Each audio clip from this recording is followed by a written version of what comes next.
Hi, welcome to Devika Langovan channel. எல்லாருக்குமே happy Vinayagar Chathurthi. இன்றைக்கி விநாயகர் சதுர்த்தி 12 மணிக்கு மேலே தான் ஸ்டார்ட் ஆகுது அப்படின்றதுனால காலையில் வழக்கம் போல் 4 மணிக்கெல்லாம் எந்திரிச்சு பிரம்ம முகூர்த்த விளக்கெல்லாம் ஏற்றி வச்சுட்டேன். இன்றைக்கி விநாயகர் சதுர்த்தி அப்படின்றதுனால முன்னாடி நாளே பூஜை பாத்திரம் எல்லாத்தையுமே நான் வாஷ் பண்ணி மஞ்சள் குங்குமம்லாம் வச்சுட்டேன்.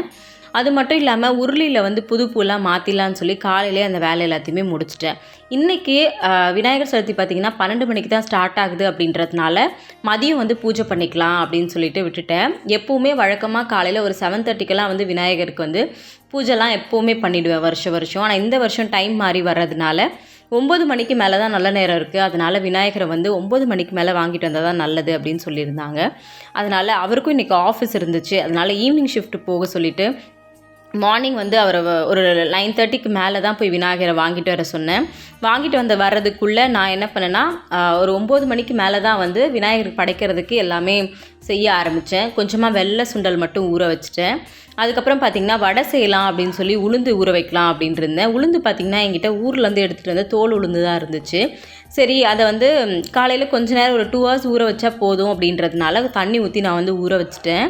இதில் என்ன பெரிய மைனஸ் அப்படின்னு பார்த்திங்கன்னா இந்த தோலெல்லாம் அலசி எடுக்கிறதுக்குள்ளே எனக்கு ரொம்பவே கஷ்டமாக போச்சு. சரி, இது கொஞ்ச நேரம் ஊறட்டும் அப்படின்னு சொல்லிட்டு ஒரு சைடில் சாதம் வச்சுட்டேன். இன்றைக்கி மதியம் சாப்பாடு, சாம்பார், அதுக்கப்புறம் உருளைக்கிழங்கு பொரியல் தான் நான் பண்ணியிருந்தேன். இன்றைக்கி பிரசாதமாக விநாயகருக்கு என்ன பண்ணலாம், என்ன பிடிக்கும்னா எல்லாருக்குமே தெரியும் கொழுக்கட்டை விநாயகருக்கு ரொம்பவே பிடிக்கும் அப்படின்னு சொல்லிட்டு அதனால் கொழுக்கட்டை மாவு வாங்கிட்டு வர சொல்லியிருந்தேன். ரொம்ப நாள் ஆச்சு. இது மாதிரி எப்போவாது தான் விநாயகர் சதுர்த்தி வந்தால் தான் மோஸ்ட்லி கொழுக்கட்டைலாம் செய்கிறது, இல்லைனா கண்டிப்பாக செய்கிறது கிடையாது. அதுக்கு அந்த மோல்டு ஒன்று கொடுத்துருந்தாங்க. ரொம்ப நாள் கழித்து செய்கிறதுனால கொஞ்சம் கொழுக்கட்டை செய்கிறதுக்கு கஷ்டமாக தான் இருந்துச்சு. ஒரு வழியாக தேங்காய் பூரணம் வச்சு தான் நான் இன்றைக்கி கொழுக்கட்டை செஞ்சுருந்தேன். சாம்பார் வைக்கிறதுக்கு இந்த மாதிரி பருப்பு, தக்காளி, கொஞ்சமாக மஞ்சத்தூள் போட்டு குக்கர்லேயே வச்சிடலாம் அப்படின்னு சொல்லி குக்கர்லேயே வச்சுட்டேன். அவருக்கும் தேவேஷ்க்கும் பார்த்திங்கன்னா ஸ்வீட் ரொம்ப பிடிக்கும் அப்படின்றதுனால சரி கொஞ்சமாக கேசரி செஞ்சிடலாம் அப்படின்னு சொல்லிட்டு கேசரி செஞ்சேன். அதுக்கப்புறம் சக்கரை பொங்கலும் கொஞ்சமாக பண்ணிடலான்னு சொல்லி எல்லாமே கொஞ்சம் கொஞ்சம் தான் இன்றைக்கி பண்ணியிருந்தேன். கூடவே பார்த்திங்கன்னா பால் பாயசமும் கொஞ்சம் பண்ணி ரெடி பண்ணி வச்சுட்டேன். இது எல்லாமே பார்த்திங்கன்னா 9 o'clock ஸ்டார்ட் பண்ணேன். 9:15 ஆகிடுச்சு ஸ்டார்ட் பண்ணும்போது.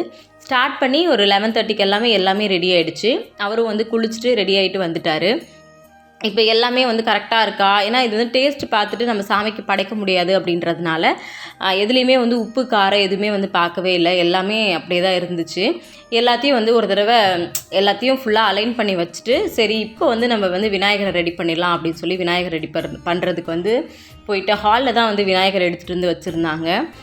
விநாயகர் பார்த்திங்கன்னா எங்களோட பூஜை ரூம் பார்த்திங்கன்னா ஹால்லே தான் பூஜை ரூம் வச்சுருக்கோம். அப்போது பூஜை மாடத்துக்கு கீழே வச்சு சாமி கும்பிட்டுடலாம் அப்படின்னு சொல்லிட்டு சரி ஃபஸ்ட்டு அலங்காரம்லாம் பண்ணிடலாம் அப்படின்னு சொல்லிட்டு போனேன். போய் பார்த்தோன்னா கூடவே அருகம்புல், அதுக்கப்புறம் எருக்க மாலை, அதுக்கப்புறம் அதுக்கு வைக்கிற கொடை எல்லாமே வாங்கிட்டு வந்துருந்தாங்க. அப்போ தான் சொன்னார் அருகம்புல் மாலையாக வாங்கலை, நீ தான் கட்டணும் அப்படின்னு சொல்லிட்டு. அதுக்கப்புறம் உட்காந்து நான் அருகம்புல் மாலையை எனக்கு தெரிஞ்ச மாதிரி நான் கட்டினேன். பில் ரொம்ப நீட்டாக இருந்ததுனால கொஞ்சம் கட்டுறதுக்கு கஷ்டமாக இருந்துச்சு. அந்த டைமில் பார்த்திங்கன்னா நூலுமே கிடைக்கவே இல்லை. ஒரு வழியாக நூலெல்லாம் தேடி கண்டுபிடிச்சி நான் அருகம்புல் மாலை எனக்கு தெரிஞ்ச மாதிரி தான் நான் கட்டியிருந்தேன். கொஞ்சம் தள்ளி தள்ளி கட்டினேன். ஏன்னா விநாயகருக்கு போடும்போது அது கொஞ்சம் ஈஸியாக இருக்கணும் அப்படின்றதுனால நான் அதை மாதிரி தான் கட்டினேன். ஒரு வழியாக கொஞ்சம் ஓரளவுக்கு மாலை போடுற அளவுக்கு வந்துருச்சு. அதுக்கப்புறமா என்ன பண்ணேன்னா வீட்டில் ஒரு சின்ன மனை ஒன்று இருக்கும். அந்த மனையில் வச்சு விநாயகரை வச்சிடலாம் அப்படின்னு சொல்லிட்டு நான் விநாயகரை ஒரு சின்ன பலகையில் தான் வச்சுருந்தேன். ஃபுல்லாக தொடச்சிட்டு அதுக்கப்புறம் விநாயகரை நான் வச்சுட்டேன். வச்சு முடிச்சதுக்கப்புறமா பார்த்திங்கன்னா எருக்க மாலை கோத்தையை வாங்கிட்டு வந்திருந்தார் மாலையாகவே. சரி அதை ஃபஸ்ட்டு போட்டுடலாம் அப்படின்னு சொல்லிட்டு எருக்க மாலையை ஃபஸ்ட்டு போட்டுட்டேன். அதுக்கப்புறமா பார்த்திங்கன்னா நம்ம அருகம்புல் மாலை போட்டுடலாம் அப்படின்னு சொல்லி அருகம்புல் மாலையும் ஓரளவுக்கு மேனேஜ் பண்ணி நான் போட்டுட்டேன். அதுக்கப்புறம் பூ பார்த்திங்கன்னா ஆல்ரெடி நான் ஸ்டோர் பண்ணி வச்சுருந்த பூ இருந்துச்சு. காலையில் பிரம்ம முகூர்த்த பூஜைக்கு ஆல்ரெடி காலையில் விளக்கு ஏற்றிட்டேன். அதில் வச்ச பூ மேலே இருந்த சாமிக்கு எல்லாமே அப்படியே தான் இருந்துச்சு. விநாயகருக்கு மட்டும்தான் புதுசாக பூ வைக்கணும், பூ வைக்க வேண்டிய வேலை இருந்துச்சு. சரி கொடையெல்லாம் செட் பண்ணி ஃபுல்லாக வச்சிடலாம் அப்படின்னு சொல்லிட்டு நான் செட் பண்ணி கொடையெல்லாம் வந்து வச்சுட்டேன். விநாயகரும் பார்த்திங்கன்னா ஒரு வழியாக அந்த இடத்துல செட்டில் ஆகிட்டார். அதுக்கப்புறமா வந்து இலை வாங்கிட்டு வந்திருந்தோம். இலையில வந்து நம்ம சமைச்சு வச்சுருந்த எல்லாத்தையுமே வந்து விநாயகருக்கு வந்து படைச்சாச்சு. முன்னாடியே சொன்ன மாதிரி சுண்டல் செஞ்சுருந்தேன், அதுக்கப்புறம் பால் பாயசம் செஞ்சுருந்தேன், கொஞ்சமாக சக்கரை பொங்கல், கேசரி, அதுக்கப்புறம் வந்து வீட்டில் பழம்லாம் வந்து வாங்கிட்டு வந்து வீட்டில் ஆல்ரெடி வச்சுருந்துச்சு. மக்காச்சோளம் இதெல்லாம் வைப்பாங்க வச்சுருந்துச்சு. பொரி மட்டும் வாங்கிட்டு வர்றதுக்கு மறந்துட்டார். சரி பொரியும் வாங்கிட்டு வந்தால் யாரும் சாப்பிட்றதுக்கு ஆள் இல்லை, சரி இனிமேல் போய் வாங்கினா லேட் ஆகிடும் அப்படின்றதுனால இருக்கிறத மட்டும் வச்சு சாமிக்கு படைச்சிடலாம் அப்படின்னு சொல்லிட்டு நான் வந்து விநாயகருக்கு வந்து சூப்பராக வந்து பூஜை வந்து பண்ணி முடிச்சாச்சு. எப்போவுமே எங்களோட வீட்டில் இந்த மாதிரி ஃபெஸ்டிவல் ஏதாவது அப்படின்னா அவர் தான் வந்து வீட்டில் வந்து நான் விளக்கேற்ற சொல்வேன். எனக்கு வந்து அவர் ஏற்றும் போது இன்னும் ரொம்ப பாசிட்டிவாக இருக்க மாதிரி எனக்கு ஃபீல் ஆகும். அதனால் அவரும் வந்து நீ பூஜைலாம் முடிச்சுட்டு சொல்லு, நான் வந்து விளக்கு மட்டும் ஏற்றிடுறேன் அப்படின்னு சொல்லி சொன்னார்.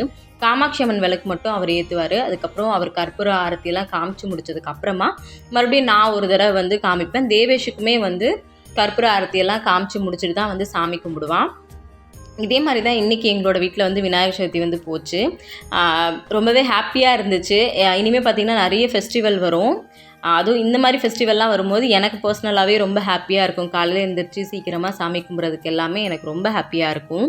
அதுக்கப்புறம் ஒரு வழியாக சாமிக்கு ஆரத்தியெல்லாம் காட்டி முடிச்சதுக்கு அப்புறமா எல்லோரும் உட்காந்து ஒன்றா சாப்பிட்டோம். சாப்பிட்டு முடிச்சுட்டு அவருக்கும் வந்து ஆஃபீஸ்க்கு லேட் ஆகிடுச்சு அப்படின்றதுனால ஆக்சுவலாக அவர் 2 மணிக்கு ஆஃபீஸில் இருக்கணும். அவர் வீட்லேயே வந்து 2 மணி ஆகிடுச்சு. அதுக்கப்புறம் அவர் ஆஃபீஸ் கிளம்பி போயிட்டார். இப்படி தான் எங்களோட வீட்டில் பார்த்திங்கன்னா விநாயகர் சதுர்த்தி வந்து சூப்பராக போச்சு. உங்களோட வீட்டில் விநாயகர் சதுர்த்தி எப்படி போச்சு அப்படின்றத மறக்காமல் கமெண்ட் பாக்ஸில் கமெண்ட் பண்ணுங்கள். என்னோடய வீடியோஸ் எல்லாம் பிடிச்சிருக்கு அப்படின்னா மறக்காமல் தேவிகா அலங்கோன் சேனலை வந்து சப்ஸ்கிரைப் பண்ணிக்கோங்க. உங்களோட வீட்டில் விநாயகர் சதுர்த்தி எப்படி போச்சு, நீங்கள் விநாயகருக்கு என்னெல்லாம் வச்சு படைச்சிங்க அப்படின்றத மறக்காமல் கமெண்ட் பாக்ஸில் கமெண்ட் பண்ணிவிடுங்க. தேங்க்யூ.